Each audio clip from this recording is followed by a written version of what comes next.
Hi friends, అందరికీ నమస్కారం.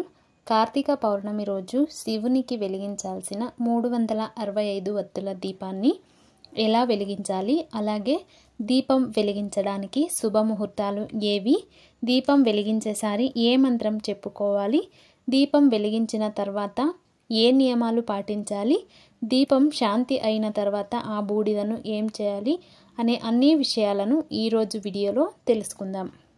కార్తీక పౌర్ణమి తిథి 2025 నవంబర్ 4 మంగళవారం రాత్రి 10:36 ప్రారంభం అవుతుంది.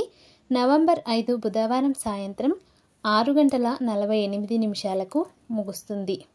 మనం కార్తీక పౌర్ణమి పూజలు నవంబర్ 5 బుధవారం ఉదయం నుండి సాయంత్రం వరకు పూజ చేసుకోవచ్చు.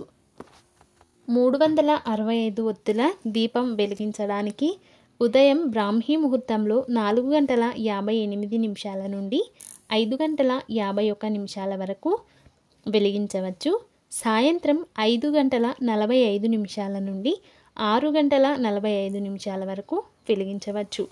ఈరోజు భక్తులకు అత్యంత పుణ్యప్రదమైన రోజు. ఈ కార్తీక పౌర్ణమి రోజు శివుడు త్రిపురాసురుడు అనే రాక్షసుని అంతం చేశాడు.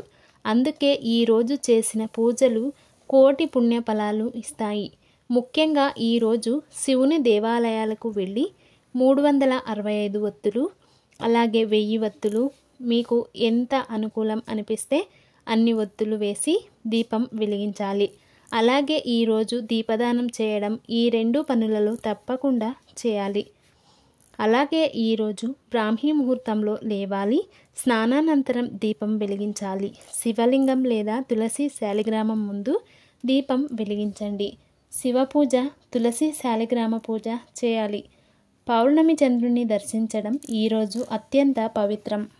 చంద్రుణ్ణి చూసి ఓం చంద్రాయ నమః అని జపించండి.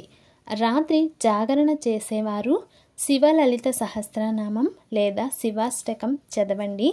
దీపం వెలిగించేసారి ఓం దీపజ్యోతిర్పరబ్రహ్మ దీపజ్యోతిర్జనార్దన దీపో మే హరతు పాపాని సంధ్యాదీపం నమోస్తుతే ఈ మంత్రాన్ని చెప్పుకోవాలి.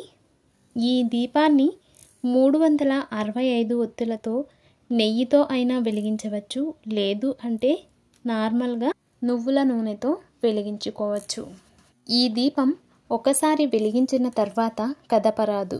శివాలయంలో మీరు దీపం వెలిగిస్తే ఆ దీపం శాంతి అయ్యే వరకు అక్కడే ఉండాలి. దీపం శాంతి అయిన తర్వాత ఆ బూడిదను తులసి చెట్టులో వేయాలి. ఈరోజు మాంసాహారం, మద్యం, ఉల్లిపాయ, వెల్లుల్లి వంటివి తీసుకోరాదు. తేలికైన ఆహారం, పాలు, పండ్లు తీసుకోవచ్చు. ఈరోజు శివ మరియు పార్వతీదేవిని జపిస్తూ ఉండాలి. ఓం గౌరీపతయే నమః, ఓం నమః శివాయ మంత్రాలను జపిస్తూ ఉండాలి. శివాలయాలకు వెళ్ళడం కుదరని వారు ఏదైనా బావి దగ్గర లేదా తులసి చెట్టు దగ్గర ఈ దీపం వెలిగించవచ్చు. అలాగే గౌరీదేవికి ఆకు, వక్క ఏదైనా ఫ్రూట్ కానీ మనం నైవేద్యంగా ఉంచాలి దీపం ముందు. ఆ నైవేద్యాన్ని మనం ఇంటికి తీసుకురావచ్చు. మీకు ఈ వీడియో కొంచెమైనా యూజ్ఫుల్ అనిపిస్తే వీడియోకి ఒక చిన్న లైక్ ఇచ్చి ఛానల్ని అయితే సబ్స్క్రైబ్ చేసుకోండి. Thanks for watching.